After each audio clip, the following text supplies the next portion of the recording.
தமிழ்நாடு அரசு எடுத்த நடவடிக்கைகளால் தமிழ்நாட்டில் காட்டு யானைகள் எண்ணிக்கை 3063ஆக உயர்ந்துள்ளது.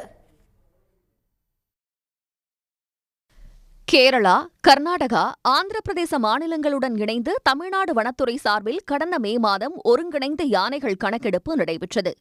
இந்த கணக்கெடுப்பில் தமிழ்நாட்டில் காட்டு யானைகள் எண்ணிக்கை அதிகரித்திருப்பது தெரியவந்துள்ளது. கடந்த ஆண்டை விட யானைகள் எண்ணிக்கை சுமார் 100 வரை உயர்ந்து சராசரியாக 3063 யானைகள் இருப்பது இந்த ஆய்வில் தெரியவந்துள்ளது.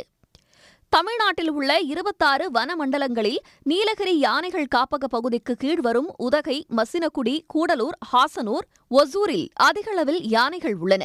இவற்றுள் நீலகிரி மற்றும் கோவை மாவட்டங்கள் சுமார் 70 முதல் 80% யானைகளின் வாழ்விடமாக இருக்கின்றன. தமிழ்நாடு முழுவதும் 17,737 சதுர கிலோமீட்டர் நிலப்பகுதியில் யானைகள் நடமாட்டம் கண்டறியப்பட்டுள்ளது. இவற்றுள் 8,989 சதுர கிலோமீட்டர் நிலப்பகுதி யானைகளின் வாழ்விடமாக உள்ளது.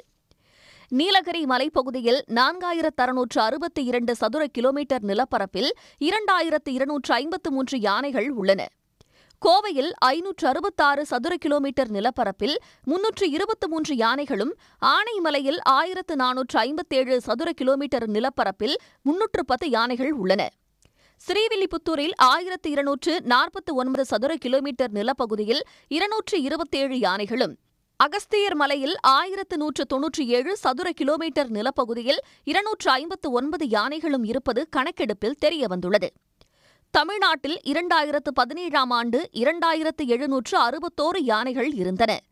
தமிழ்நாடு அரசு சார்பில் யானைகள் பாதுகாப்புக்கு எடுக்கப்பட்ட பல்வேறு நடவடிக்கைகளால் 2023ஆம் ஆண்டு 2,961ஆக யானைகள் எண்ணிக்கை உயர்ந்தது.